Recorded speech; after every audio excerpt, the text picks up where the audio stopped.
Good morning, I'm Bobby Peake and I'm the Director of GroundWork, Friends of the Earth, South Africa. Today I'm going to speak to you about the Bucket Brigade, which is an air quality community-based sampling system that GroundWork has used since 2000.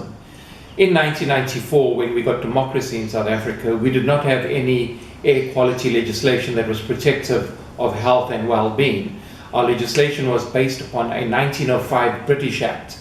So what we had to do as communities to be able to develop our democracy was to be able to find out what we're breathing, because we were living next to oil refineries, we were being polluted, but government was not taking any air samples publicly, or if they were not releasing the information to the public. So in 2000, together with Communities for a Better Environment, we worked together with the South African Exchange Program on Environmental Justice, and we brought the Bucket Brigade to South Africa. We took air samples in the oil refinery communities of Durban, of Sasolburg, and of Cape Town in South Africa. We released that information to the public, and for the first time, the public had information about what they were breathing in. There was evidence.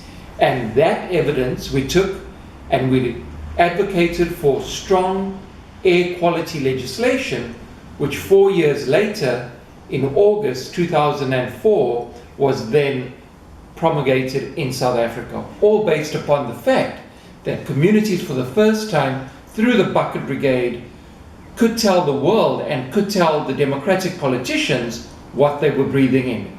Oil refinery pollution, chemical pollution from chemical industries, and it was now hard evidence to be able to be used.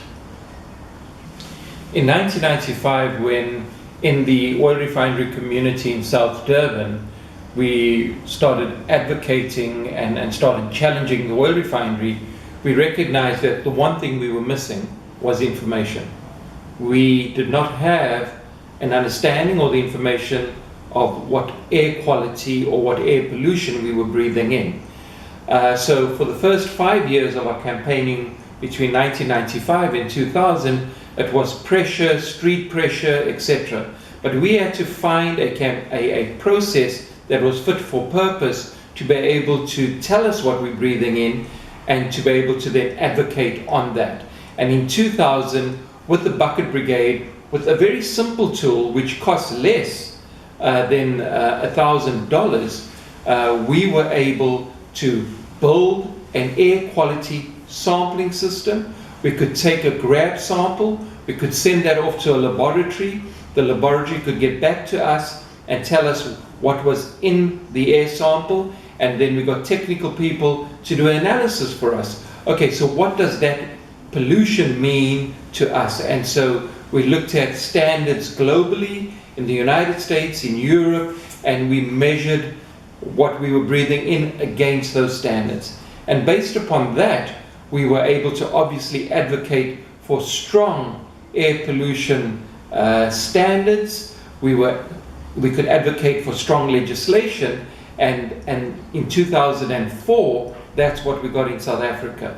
But it did not stop there. We had to use that information, give it to the public, and make sure that the public understand the information and advocate themselves. So we built a movement of people saying, we know what we breathe, we know it's unhealthy, and therefore we are challenging governments and we are challenging corporations. So this was a campaign not only about measuring air pollution, not only about legislation, but critically it was about people's health.